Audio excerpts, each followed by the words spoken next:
बहुत कम ऐसा होता है जब इंडिया और पाकिस्तान के क्रिकेटर की सोच ना एक जैसी हो जाती है। अमूमन ये उल्टा ही सोचते हैं। इंडिया के लोग कुछ कहेंगे तो पाकिस्तान उनसे उल्टा बोलेंगे और पाकिस्तान के लोग कुछ कहेंगे तो इंडिया उनसे उल्टा बोलेगी। लेकिन जब ये दोनों एक ही बात पर एक जैसा सोचना शुरू कर दें तो भाई समझ लो कि उस बात में दम तो है। अब किस बात पर इन दोनों की सोच एक है तो वो है रोहित शर्मा को ओडीआई कप्तानी से हटाए जाने के बारे में। जब से रोहित शर्मा को ओडीआई कप्तानी से हटाया गया है, जितने भी भारतीय एक्स क्रिकेटर हैं वो अपनी प्रतिक्रिया बता रहे हैं और कह रहे हैं कि यार रोहित शर्मा को कप्तानी से नहीं हटाया जाने था। अब आपको याद होगा तनवीर अहमद, आपने कहीं ना कहीं इसकी वीडियो देखी ही होगी। हमेशा ये इंडिया के बारे में बुरा भला कहता रहता है, लेकिन इस बार इसने जो बात बोली है भाई उस बात से मैं एग्री करता हूं, क्योंकि इसने कहा है कि कप्तान को हटाए जाने का क्राइटेरिया क्या होता है। क्राइटेरिया होता है या तो वो अपनी कप्तानी में खुद की परफॉर्मेंस नहीं दे पा रहा हो, या फिर उसकी कप्तानी अच्छी नहीं हो रही, मतलब उसकी कप्तानी के अंदर टीम के रिजल्ट अच्छे नहीं आ रहे, टीम हारती जा रही हो, तभी आप कप्तान को चेंज करने का सोचोगे। लेकिन रोहित शर्मा जो खुद की परफॉर्मेंस भी दे रहा था, जिसकी कप्तानी के अंदर रिजल्ट्स भी आ रहे थे, उसको कप्तानी से क्यों हटाया गया? तो उसका कारण है जब वो ऑस्ट्रेलिया में बीजीटी सीरीज खेलने गया था और एक टेस्ट मैच के बाद उसने कह दिया था कि कोई हमें ये नहीं बता सकता कि हमने कब तक क्रिकेट खेलना है और कब हमको रिटायरमेंट लेनी है।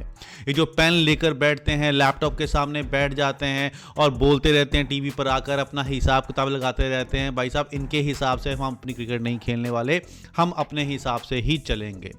वहां से सारी गेम खराब हुई है। उसके बाद से ही आप देख लीजिए टेस्ट में रोहित और विराट रिटायरमेंट ले लेते हैं, ओडीआई से अब इनको कप्तानी से हटाया गया और कप्तानी से हटाए जाने की तो सिर्फ शुरुआत है। अभी इससे भी बड़ी बड़ी बुरी खबरें हमको सुनने को मिल सकती हैं कि ओडीआई से पहले 2027 वर्ल्ड कप से पहले यह भी हो सकता है कि हमको सुनने को मिल जाए कि रोहित और विराट ने ओडीआई क्रिकेट को भी अलविदा कह दिया है। मैं एक्स क्रिकेटर यहां बात इसलिए कर रहा हूं कि किसी भी करंट क्रिकेटर जो इंडिया की तरफ से कोई भी फॉर्मेट खेल रहा हो, जो रोहित शर्मा के बहुत ज्यादा क्लोज भी थे, उन्होंने एक सिंगल पोस्ट तक नहीं किया है कि रोहित शर्मा की कप्तानी बहुत शानदार कप्तानी थी, इनकी कप्तानी के अंदर हमने बहुत मजा किया, हमने बहुत सी अचीवमेंट हासिल की। नहीं, क्योंकि कोई भी बीसीसीआई से पंगा नहीं लेना चाहता। वो कहते हैं ना, जब तक आप पावर में होते हो तब तक आपकी सारी जय जयकार करते हैं, अगर आपकी कोई बुरी बातें भी हैं तब भी उसको अच्छा बना के ही पेश किया जाएगा। अब रोहित शर्मा के एग्जांपल ले लीजिए, बहुत से ऐसे खिलाड़ी हैं जो रोहित शर्मा की तारीफें करते हैं जब तक वो कप्तान थे, क्योंकि रोहित शर्मा की आदत है कि वो हमेशा गालियां देकर बातें करते हैं। और खिलाड़ी कहा करते थे कि भाई साहब रोहित शर्मा जो गालियां देते हैं ना, वो उनकी इंटेंशन वैसी नहीं होती, वो हमारे बड़े भाई जैसे हैं, वो गालियां देते ही हैं तो हमारे सुधार के लिए देते हैं और हम उसका बुरा नहीं मानते।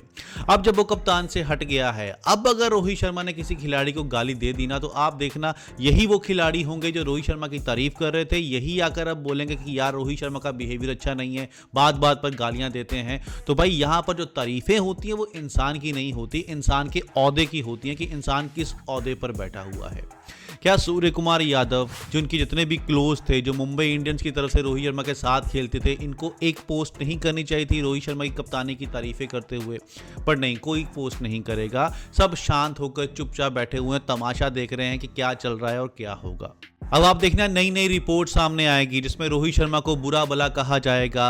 अभी रिसेंटली एक रिपोर्ट सामने भी आई है, दैनिक जागरण ने एक रिपोर्ट इशू की है। ये पूरी रिपोर्ट मैं आपको पढ़ के सुनाता हूं, फिर इसके बारे में बात करेंगे कि इस टाइम पर ये रिपोर्ट क्यों निकल के आई। तो दैनिक जागरण की रिपोर्ट के अनुसार कि रोहित शर्मा बतौर वनडे कप्तान बने रहते तो वह टीम का कल्चर बिगाड़ सकते थे। भाई साहब, टीम का कल्चर रोहित शर्मा बिगाड़ सकते थे, जिन्होंने इतना अच्छा कल्चर बनाया हुआ है टीम का, जहां पर हर कोई मिलजुल कर हंसी खुशी रहता है। और उस कल्चर के कारण हमने दो आईसीसी ट्रॉफी जीत ली, ओडीआई वर्ल्ड कप के फाइनल तक पहुंच गए। वो कल्चर बिगाड़ सकते थे अगर वो ओडीआई के कप्तान रहते। आगे ये कहते हैं कि टाइम्स ऑफ इंडिया की रिपोर्ट में यह दावा किया गया है कि सिलेक्टर्स नहीं चाहते थे कि रोहित अपनी सोच टीम में थोपें, उन्हें डर था कि रोहित टीम के कल्चर को बिगाड़ सकते हैं। भाई साहब, क्या बात है कि रोहित शर्मा अपनी सोच को थोपते थे। मतलब आपको वो अश्विन का इंटरव्यू याद है, जब अश्विन ने कहा था कि उनके किसी फैमिली मेंबर की हेल्थ खराब हो गई थी, तो रोहित शर्मा ने पर्सनल जेट करवा के उनको वापस भेजा था कि कोई बात नहीं, मैच को हम देख लेंगे, तो जा अपनी फैमिली को देख। और रोहित शर्मा अपनी सोच टीम के ऊपर थोपते थे। हर वो एक्स क्रिकेटर भी क्यों ना हो, चाहे हरभजन सिंह, इरफान पठान, कोई भी खिलाड़ी हो, वो हमेशा रोहित शर्मा की तारीफ ही करेगा कि ये बंदा अभी तक चेंज नहीं हुआ है। इतना सक्सेसफुल कप्तान बनने के बाद, इतनी सारी उपलब्धियां हासिल करने के बाद, ये अभी भी हमसे वैसे ही मिलता है जैसे ये अपने करियर की शुरुआत में मिला करता था। मतलब इतनी तारीफें करने के बाद भी अगर ये दावा किया जा रहा है कि रोहित शर्मा टीम के ऊपर अपनी सोच थोपते थे, अगर उस सोच से हमको 2 आईसीसी ट्रॉफी मिली है, तो भाई साहब उस सोच में कुछ ना कुछ तो दम होगा। अब ये क्यों रिपोर्टें सामने आ रही हैं? क्योंकि अब रोहित शर्मा की छवि खराब करनी है, कि कप्तान तो वो रहे नहीं। अब कप्तान नहीं रहे तो टीम से उनको हटाया जाना है और बीसीसीआई को सिंपैथी भी लेनी है, गौतम गंभीर को अच्छा भी दिखाना है। इसलिए रोहित शर्मा को ये बताया जाएगा कि रोहित शर्मा का बिहेवियर जो है वो अच्छा नहीं था, खिलाड़ियों के साथ मिसबिहेव किया करते थे, अपनी मर्जी किया करते थे, सोच थोपा करते थे। अगर आपको याद हो, ये सेम सिचुएशन सौरव गांगुली के टाइम पर भी हुई थी।